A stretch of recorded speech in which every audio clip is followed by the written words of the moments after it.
we appreciate your time. You always try to make it a point to stop by the show, and Yeah, thanks, I thank you for that. Can we turn on the congressman's microphone here, Mick? Thank you. The story here of this Charles Edwards guy, the Inspector General of Homeland Security, who was cozying up to the very people that he was supposed to be keeping an eye on. This is in Napolitano's administration. Jay Johnson puts him on, what is he, on administrative leave right now? Yeah, I mean, this is the Inspector General is the kind of internal watchdog for the Department of Homeland Security. Allegations have come out that instead of being an objective, independent investigator, he was actually sort of cozying up to the officials that he was actually investigating himself. So shocking. This is a serious misconduct allegation. It's something that my committee will be holding oversight hearings on to get to the bottom of what happened. And if these allegations are true, not only should he be put on leave, he should be fired and possibly prosecuted. We seem to have a hard time getting people fired or having people fired in this administration. I mean, in my view, there's a lot of people that ought to have been fired. Yeah. But yeah, that was a shocking. Well, it's kind of like it's like the fox guard the hen house. He's supposed to be the watchdog. So it's a serious allegation. We're going to get to the bottom of it. Let's talk a little bit about oil and gas. And right now, you and I were talking about this off the air, and I think most people in Houston are probably aware of this. There is an embargo. We're not allowed to export crude and natural gas, correct?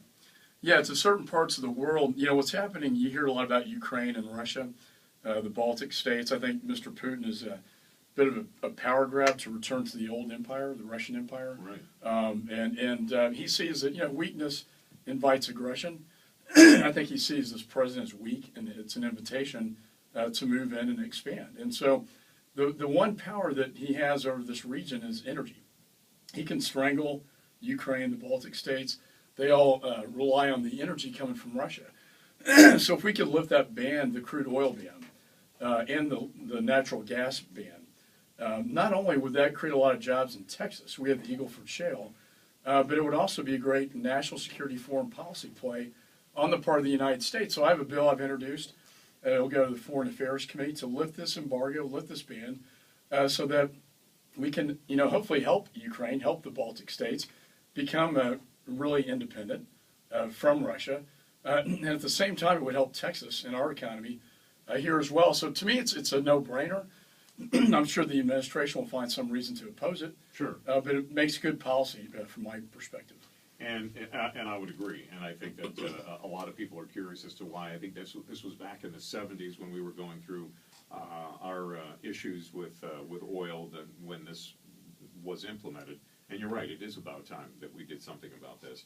And, I'm amazed at the president's stance. Obviously, we could go on and on about that. But here's my final question on it. If your bill passed, let's say, passes swiftly, would that have any effect on the conflict that's currently taking place? Do you think that would give us more leverage? Well, I think it would, because, again, the strength that Russia has over this region is they strangle their energy. And so we can help them with loan guarantees, but that money eventually just goes back to Russia, which, that's a bad policy. I think, to expand our exports of natural gas and crude oil to the region not only helps the United States, but it helps that part of the world. It helps them be more independent from Russia's grip that they have over them. So to me, that it's a win-win. I think putting troops there and all that, I think it's probably a little late for that. I do think, again, weakness invites aggression.